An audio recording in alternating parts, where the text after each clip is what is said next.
நீதியரசர் கற்பக விநாயகம் தெரியுமா உங்களுக்கு? அவர் எழுதிய ஒரு கருத்து, அந்த கருத்தை தான் உங்கள்கிட்ட சொல்லிவிட்டு மேற்கொண்டு சொல்லலாம் அப்படின்னு நினைக்கிறேன். என்ன சொல்ல வர்றாரு அப்படின்னா, மக்கள் எங்களை தெய்வமாக பார்க்குறாங்க. ஏன்னா அவர் நீதியரசர். அதனால் அவர் என்ன சொல்கிறாரு, மக்கள் எங்களை தெய்வமாக பார்க்கிறார்கள்.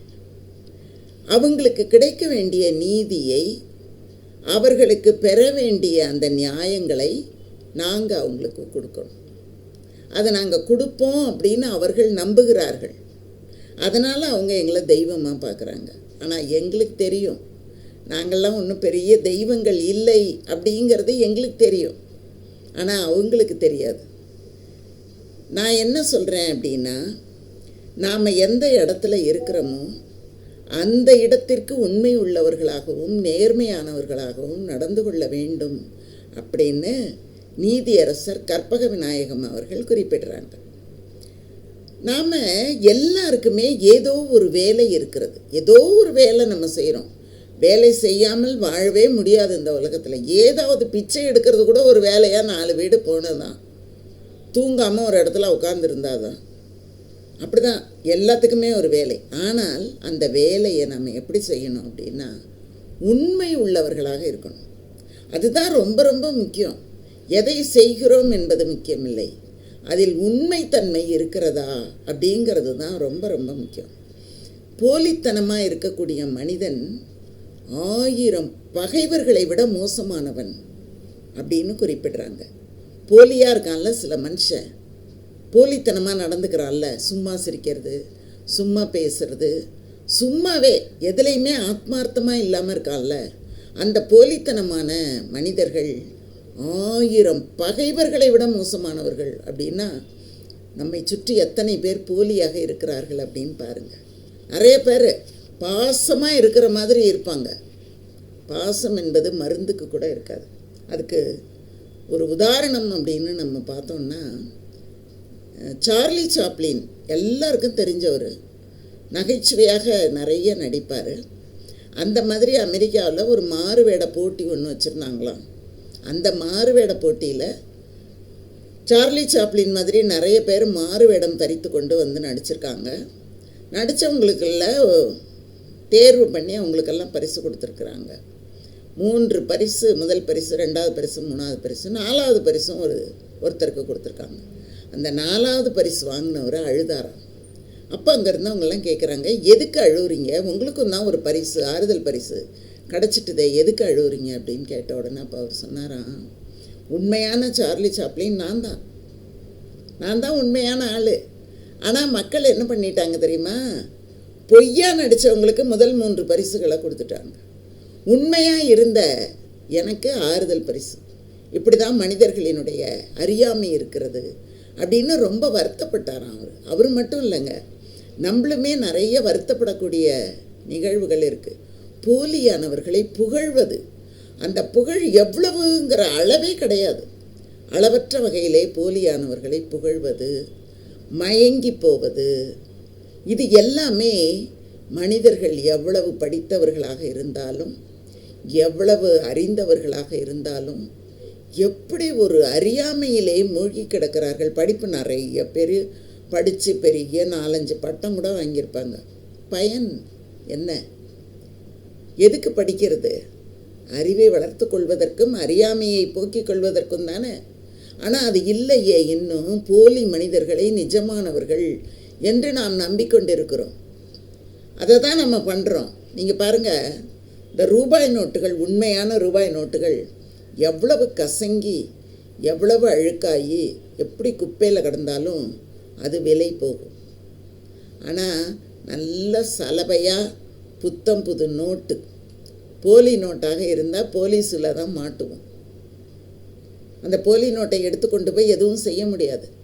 தெரியாமல் வேணால் செய்து பார்க்கலாம். ஆனால் அது எத்தனை நாளைக்கு? கெட்டிக்காரன் புழுகு 8 நாள், 8 நாளில் எல்லாம் வெளியில் வந்துடும். அதனால் இந்த போலியாக கிடைக்கக்கூடியது அப்படிங்கிறது என்னைக்கு இருந்தாலும் அது உண்மை இல்லை. அதை நம்பி நாம் செயல்படவே முடியாது. போலிகளுக்கு வாழ்நாள் ரொம்ப குறைச்சல், ரொம்ப நாளைக்கு இருக்காது. நீங்கள் பித்தளையில் ஒரு நகை வாங்கிட்டு வந்து போடுங்க, பார்க்கும்போது தங்க நகை மாதிரி இருக்கும். ஒரு 10 நாளில் பல்ல இழிக்கும், நான் பித்தளை அப்படின்னு காட்டிடும். அதே தங்கமாக இருக்கட்டும், எத்தனை ஆண்டுகள் ஆனாலும் அதனுடைய தன்மை மாறவே மாறாது, அப்படியே தான் இருக்கும். மேலே அழுக்கு படியும், தூசி படியும். அதை ஒரு தடவை கழுவி எடுத்துட்டோன்னா மறுபடியும் தூய்மையாக மாறி போகும். ஆனால் பித்தளை அப்படி கிடையாது. அதே மாதிரி போலி வேஷம், போலி சிரிப்பு, போலித்தனம், உண்மைத்தனம் இல்லாத வாழ்க்கை. ஒரு கணவன் மனைவியாக இருப்பாங்க, உண்மைத்தனமே இருக்காது, போலியாக அவர்கள் இருப்பார்கள். பெற்றோர்கள் இருப்பாங்க, உண்மைத்தனம் இருக்காது. நண்பர்கள் இருப்பாங்க, உண்மைத்தனம் இருக்காது. அப்படி உண்மைத்தனம் இல்லாத வாழ்க்கை என்ன வாழ்க்கை? ஆனால் இளைஞர்கள் அதை நோக்கி தான் ஓடுறாங்க. உண்மை எது பொய் எதுன்னு தெரியலை அவங்களுக்கு. ஒரு சில நொடிகள் மட்டும் பளபளப்பாக வான வேடிக்கை விடும்போது பார்த்திங்கன்னா, வானத்தில் ஒரு சில நொடிகள் பளபளன்னு இருக்கும், அடுத்த நொடி கரியாக போய் கீழே கொட்டும். ஆனால் எரியக்கூடிய விளக்குகள் அப்படி இல்லை. அதுக்கு அந்த வான வேடிக்கை பண்ணுற மாதிரி பளபளப்பு பண்ண தெரியாது. ஆனால் அது சாதாரணமாக அது எரிந்து கொண்டே இருக்கும். இந்த பளபளப்புக்கு இன்றைய மனிதர்கள் இரையாகி போகிறார்கள் அப்படிங்கிறதெல்லாம் அவர் கற்பக விநாயகம் குறிப்பிடுறாரு. ஆனால் நான் வேறு சில உதாரணங்களை எடுத்துக்கொண்டு உங்களுக்கு சொல்லியிருக்கேனே தவிர, அதில் நிறைய அந்த மாதிரி போலித்தன்மையை பற்றி அவர் குறிப்பிடுறார். போலிகளை நம்ம போற்ற தொடங்கிட்டோம் அப்படின்னா நம்மளை சுற்றி எல்லாருமே போலிகளாக உருவாவார்கள். உண்மை காணாமல், உண்மையே இல்லாமல் போயிடும். உண்மையே இல்லாத ஒரு உலகமாக இந்த உலகம் மாறி போகும். அப்போ என்ன பண்ணணும் அப்படின்னா, போலிகளை கொண்டாடக்கூடாது, போலிகளை கொண்டாடாதீர்கள். போலிகளை கொண்டாடினால் உண்மையை புதைத்து விடுவோம், அதுக்கப்புறம் உண்மையே கிடைக்காது. நான் கூட ஒரு கதை ஒன்று படித்தேன். அந்த கதையில் அப்படி தான் ரோபோ ஒன்று தயார் பண்ணிடுவான், பெண் ரோபோவாக இருக்கும். அந்த ரோபோவோடையே அவன் பேசுவான், எல்லாம் பண்ணிக்கிட்டே இருப்பான். அவனும் ஒரு ரோபோவோட பழகி அப்படியே இருப்பான். ஒரே ஒரு நாள் அவனுக்கு ஒரு உணர்வு ஒன்று வரும். அப்போ தான் எவ்வளவுதான் நாம் பழகினாலும் அந்த போலி ரோபோக்களால் உண்மை உணர்வுகளை வெளிப்படுத்த முடியாது அப்படிங்கிறத அவன் புரிஞ்சுக்கிட்டு அந்த ரோபோ தயார் பண்ணவர்கிட்ட போய் கேட்பான். கேட்ட உடனே அவர் சொல்லுவார், இந்த ரோபோ தயார் பண்ணி நம்ம எத்தனையோ நூற்றாண்டுகள் கடந்து வந்துட்டோம், ஆனால் நீ இன்றைக்கி கேட்குற பற்றியா, இந்த மாதிரி என்னைக்காவது யாராவது கேட்பாங்க அப்படிங்கிறதுக்காகவே நான் உண்மை உணர்வுகளோடு கூடிய உண்மை மனிதர்களாக உண்மைதான் இருக்கும் அப்படிங்கிறதை என்றைக்கு புரிந்து கொள்வார்கள் அப்படின்னு எதிர்பார்த்து கொண்டிருந்தேன். பார்த்தியா, இன்றைக்கி உண்மையான பெண்ணை நீ தேடிக்கொண்டு வரக்கூடிய அளவுக்கு உனக்கு ஆயிருக்குன்னு சொல்லிவிட்டு, அதுக்கப்புறம் அந்த உண்மையாக அவர் சொல்கிற மாதிரி ஒரு கதை ஒன்று படித்தேன்.